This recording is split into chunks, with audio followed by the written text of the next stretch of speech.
ગામડાના લોકો રોડ પર આવીને આરતી અને સ્વાગત કરવા માટે અમને ઊભા રાખતા આવ્યા એટલે અમે ખૂબ મોડા પહોંચ્યા છે. પણ અહીં આવીને અમે જોયું તો દાહોદના વડીલો, દાહોદના યુવાનો અને માતા બહેનોમાં જે જુસ્સો છે, જે ભાવ છે અમારા માટે, આ તમારો ભાવ, આ તમારી લાગણી, આ તમારો પ્રેમ અમને અવારનવાર આ વિસ્તારમાં ખેંચી લાવે છે. અને આજે અમે આવીને જોયું, વરસાદ છે છતાંય, વ્યવસ્થા નથી છતાંય હજારોની મેદની અહીંયા આવીને ઉપસ્થિત થયેલી છે. બધાને મેં બે હાથ જોડીને નમન કરું છું, વંદન કરું છું. દાહોદની પ્રજા એટલે આખા રાજ્યમાં, આખા દેશમાં દાહોદનું નામ આવે એટલે જે ઇમારતો છે, એ ચાહે વિધાનસભાની ઇમારત હોય, એ ચાહે સચિવાલયની ઇમારત હોય, એ ચાહે હાઈકોર્ટની ઇમારત હોય, જે પણ ઇમારતો, જે પણ ભવનો, જે પણ આવાસો, જે પણ આજે વિકાસના નામે ગુજરાતમાં બન્યા છે, એના પાયામાં દાહોદના લોકોનો પરસેવો છે. અને એ દાહોદના લોકોને મારે સંબોધન કરવાનું છે. ત્યારે મને આનંદ થાય છે કે એ દાહોદની પ્રજાની વચ્ચે શું, જેમની આજે સંઘર્ષની વાતો થાય છે, સાહસની વાતો થાય છે અને દાહોદની પ્રજાની મહેનતની વાતો થાય છે, ત્યારે આ ગુજરાતના વિકાસમાં પાયામાં દાહોદની પ્રજાનો પરસેવો છે. એટલા માટે આજે ગુજરાત વિકાસની પંથે આગળ વધી રહ્યું છે. આઝાદીના 78 વર્ષ થઈ ગયા. આજે અઠવાડિયા પહેલા, દિવાળી પહેલા ગુજરાતની સરકારે વિકાસ સપ્તાહ માટે ગામડે ગામડે રથ લઈને એમના ધારાસભ્ય અને સાંસદ સભ્ય પહોંચતા હતા, ફરતા હતા અને વિકાસની ગાથા સંભળાવતા હતા. વિકાસની મોટી મોટી વાતો થતી હતી.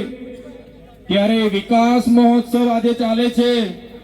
એક બાજુ 78 વર્ષનો અમૃત મહોત્સવ ચાલે છે, છતાં આજે એ દાહોદ જિલ્લો હોય કે નર્મદા જિલ્લો હોય, આજે ગુજરાતના અને દેશના અતિ પછાત જિલ્લામાં દાહોદ અને નર્મદા જિલ્લાનું નામ આવે છે.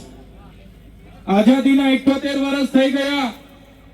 અમારા દાહોદના લોકોએ આ દેશની, આ ગુજરાતની ઇમારતોમાં પરસેવો પાડ્યો છે. એક પ્રકારે નર્મદાના, છોટાઉદેપુરના, મધ્યપ્રદેશના, મહારાષ્ટ્રના લોકોએ નર્મદા ડેમમાં પોતાની જમીનો આપી દીધી. આ વિસ્તારમાં નવા પ્રોજેક્ટો આવે એટલે જમીનો લઈ લેવામાં આવે. કોરિડોરના નામે, સ્ટેચ્યુના નામે, જીએમડીસી ના નામે, જીઆઈડીસી ના નામે, વિકાસના નામે જ્યારે પણ આ વિસ્તારમાં પ્રોજેક્ટો આવે છે, ત્યારે મારા આદિવાસી ખેડૂતોની જમીનો સહમતિ વગર લઈ લેવામાં આવે છે. ગ્રામ સભાની સહમતિ નથી પણ લેવામાં આવતી અને બારોબાર જમીનો લેવામાં આવે છે. ત્યારે આજે આખા દેશમાં 40 લાખથી પણ વધારે આદિવાસીઓ વિસ્થાપિત થયા છે.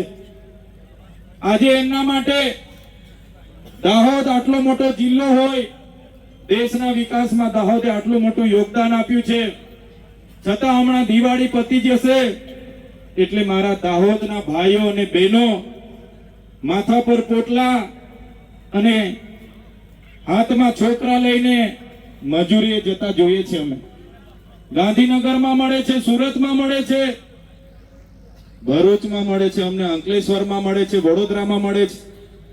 અમે પૂછીએ, બેન તમે કાના છો? તો કે ભાઈ અમે તો દાહોદથી છે.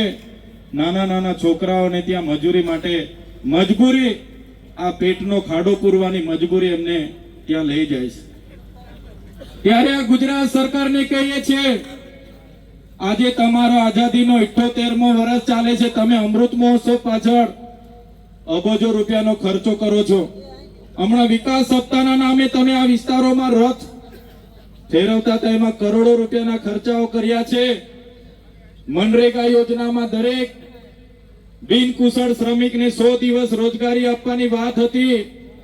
આજે અમારા આદિવાસી વિસ્તારોમાં રોજગારી ન હોવાથી અમારી બેન દીકરીઓ જ્યારે શહેરોમાં જાય છે ત્યાં અમારી બેન દીકરીઓનું શોષણ થાય છે, અન્યાય થાય છે, બળાત્કારો થાય છે.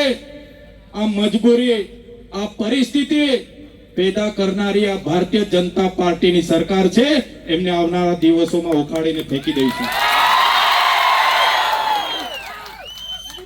મનરેગામાં કૌભાંડો થયા. અમારા લોકો એક બાજુ રોજગારી માંગે, અમને રોજગારી આપો, રોજગારી આપો, અને આપણા મંત્રીઓના છોકરાઓ રોજગારીના પૈસા પોતાના એજન્સીના ખાતામાં કરોડો રૂપિયા સેરવી લીધા. અહીં એક બાજુ આપણી બહેનો પીવાના પાણી માટે તરસે અને એમના સાંસદ, એમના ધારાસભ્યના લોકોએ નલ સે જલમાં કરોડો રૂપિયાના કૌભાંડો કરી લીધા. અહીંયા દાહોદમાં આપણા મૂળ માલિકોની જે જમીનો હતી એ જમીનો ખોટા દસ્તાવેજો ઉભા કરીને કેટલાક અધિકારીઓ અને નેતાઓએ બારોબાર વેચી દીધી. ત્યારે મારા યુવાનોને, મારા વડીલોને આહવાન કરું છું, મેં આવનારી ચૂંટણીમાં એ લોકોને તમારે આનો જવાબ, ઈંટનો જવાબ પથ્થરથી આપવાનો છે. ઈંટનો જવાબ પથ્થરથી આપવાનો છે. જંગલ ખાતામાં ગયા વર્ષે 100 કરોડનું દાહોદનું કૌભાંડ થયું. ગુજરાત પેટર્નમાં કૌભાંડ થયું. આદિ આદર્શ ગ્રામમાં 100 કરોડ રૂપિયા દાહોદમાં આવ્યા, એનું કૌભાંડ થયું. દરેક વખતે અમે દાહોદ આવીને મીડિયા મિત્રોને જણાવ્યું કે દાહોદના લોકો સાથે આટલી બધી અન્યાય કેમ? ત્યારે આ વિસ્તારના સાંસદોના નામ આવે અને તપાસ બંધ થઈ જાય. આ વિસ્તારના ધારાસભ્યોના નામ આવે અને તપાસ બંધ થઈ જાય. આ વિસ્તારના મંત્રીઓના નામ આવે અને તપાસ બંધ થઈ જાય. હવે સરકારો, મંત્રીમંડળ બદલી રહી છે, પણ અમારી પ્રજા આવનારા દિવસોમાં તમારી સરકાર બદલી નાખવાની છે.